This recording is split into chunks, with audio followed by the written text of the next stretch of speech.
បាទជំរាបសួរលោកគ្រូថ្ងៃនេះខ្ញុំនឹងបង្ហាញពីរបៀបបន្ថែមសិស្សថ្មី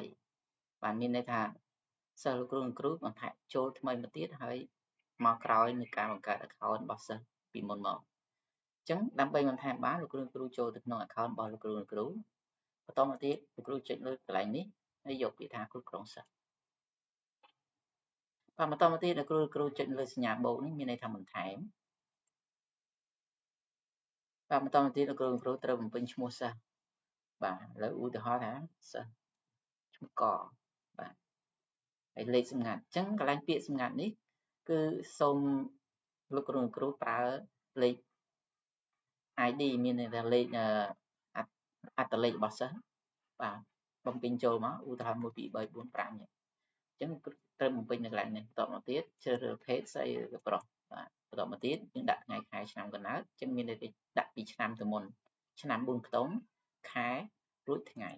បាទបន្តមកទៀតបើសិនជាគ្រូមានរូបភាពអាចដាក់ចូលឲ្យហើយក៏បានគ្រាន់ពេលយើងដាក់ឲ្យចប់ប៉ុណ្ណឹងហើយគ្រូគ្រាន់ចុចពាក្យថាបន្ថែមសិស្សបាទជាការស្រេចតែសូមចាំថានៅកន្លែងថ្ងៃខែឆ្នាំកំណើតនេះលោកគ្រូត្រូវបំពេញជាលេខឡាតាំងបើសិនជាលោកគ្រូសរសេរជាអក្សរខ្មែរគឺអត់ស្គាល់ទេបាទអរគុណច្រើន